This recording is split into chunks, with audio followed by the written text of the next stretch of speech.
الحمدللہ رب العالمین والعاقبۃ للمتقین والصلاة والسلام علی سید الانبیاء والمرسلین۔ اسلام کی پہلی جنگ اور مشرکین مکہ اور کفار مکہ کا ظلم و ستم توڑنے کی جنگ۔ صحابہ کرام رضی اللہ تعالی عنہ مجمعین کے ہاتھ میں نہ سوچی جانے والی، غیر متوقع،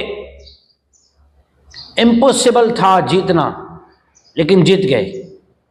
جیت تو گئے لیکن 70 قیدی، وہ بھی ایسے جو سردار سمجھے جاتے تھے، وہ بھی قید ہوئے۔ یہ زمانہ وہ تھا کہ اس سے پہلے جنگی قیدیوں کے ساتھ کیا کرنا، اس کا حکم وحی کے ذریعے سے نازل نہیں ہوا تھا۔ اور مال غنیمت، اگلی قوموں میں یہ حکم تھا کہ جو جنگ کے میدان سے مال ہوا حاصل، اسے ایک میدان میں رکھ دیا جاتا، آسمان سے آگ آتی اور اس مال کو کھا جاتی، جلا دیتی۔ اگر وہ نہ جلاتی تو سوچا جاتا کہ جنگ میں کوئی نہ کوئی بے اصولی ہوئی ہے، کوئی نہ کوئی حکم اللہ کا ٹوٹا ہے۔ اب یہاں جب قیدی جمع ہوئے تو نبی کریم صلی اللہ علیہ وسلم نے رائے لی صحابہ سے، تو صحابہ کے سامنے اختیار تھا، بلکہ ابن ماجہ، ترمذی، ابن حبان، نسائی، ان کتابوں میں یہ روایت ہے کہ حضرت جبریل علیہ السلام آئے اور کہا کہ 2 چیزوں کا اختیار ہے، یا تو انہیں فدیہ دے کر چھوڑ دو، تو آئندہ سال تمہیں 70 بندوں کی قربانی دینی ہوگی، یا تو انہیں قتل کر دو تاکہ دشمنوں کا زور، ظالموں کا جو دبدبہ ہے وہ ظالم ختم ہو جائے۔ جیسے ہر ایک یہ چاہتا ہے کہ بھئی علاقے میں جو گنڈا ہے، علاقے کے جو دہشت گرد ہوتے ہیں، جو لوگ فساد مچاتے ہیں، لوگوں کی زندگیاں نہ بچوں کو دیکھتے ہیں، نہ عورتوں کا احترام کرتے ہیں، نہ بڑے بوڑھوں کا احترام کرتے ہیں، بس جہاں آیا گنڈا گردی شروع ہے۔ تو حکومت بھی چاہتی ہے اور ہر ایک سمجھدار آدمی بھی چاہتا ہے کہ ان کی پوری گینگ کو ختم کر دیا جائے۔ جو لوگوں پر ظلم و ستم، عورتوں کے ساتھ زیادتیاں، یتیموں مسکینوں کے ساتھ ناانصافیاں، انہیں بالکل ختم کر دیا جائے۔ دونوں آپشن ہیں، فدیہ لے کے چھوڑو گے تو آئندہ سال پھر 70 بندے شہید ہوں گے، اور اگر قتل کر دیے جاتے ہیں آنے والے قیدی تو جنگی قیدی ہیں، فوجی قیدی ہیں، لڑاکو قیدی ہیں، تو ان کا زور ٹوٹ جائے گا۔ ایک طرف ظلم کو خاتمہ کرنا ہے۔ صحابہ نے کیا رائے دی؟ کیوں رائے دی؟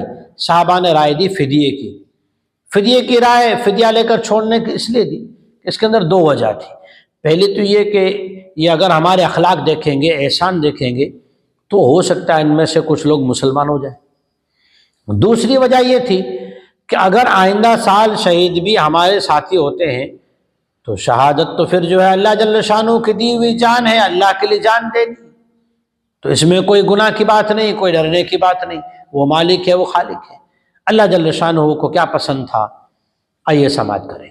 اعوذ باللہ من الشیطان الرجیم، بسم اللہ الرحمن الرحیم۔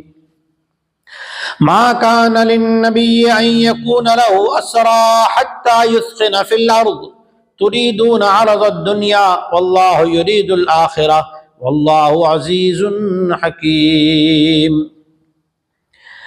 نبی کے لیے مناسب نہیں ہے، تم نے نبی کو کیوں اس بات پہ رضامند کر لیا کہ فدیہ لے کے چھوڑ دو؟ نبی کو یہ بات بالکل زیب ہی نہیں اور چاہیے بھی نہیں کہ ان کے پاس جو قیدی آئے ہیں انہیں چھوڑ دے۔ قیدیوں کو جب تک کہ ان کے بالکل کمر نہ توڑ دے یا ان ظالموں کا خاتمہ نہ کر دے، نبی کے لیے تو یہی حکم تھا۔ لیکن نبی کی شان تو یہی تھی، لیکن صحابہ کی رائے پر، اے صحابہ تم تو دنیا کی چند دنوں کی زندگی کا فدیہ چاہتے ہو اور اللہ جل شانہ تو آخرت چاہتا ہے۔ صحابہ کو نہیں، قیامت تک آنے والے تمام انسانوں کو کہا جا رہا ہے کہ فساد کو ختم کرنا، امن قائم رہنا، ظلم کو ختم کرنا، انصاف کا قائم کرنا، لوگوں کو، عورتوں کو، بچوں کو سب کو حالات سے، دکھ سے، ظلم سے اور ظالموں کی، گنڈوں کی، دہشت گردوں کی پکڑ سے نکالنا، امن میں، سکون میں، راحت میں، انصاف میں لانا، یہ اصل ہے۔ اس پر اللہ جل شانہ انعام دے گا آخرت میں۔ واللہ یرید الآخرہ، اللہ تعالیٰ تو آخرت چاہتا ہے، اور اللہ جل شانہ تو زور آور ہے، زبردست ہے، حکمت والا ہے۔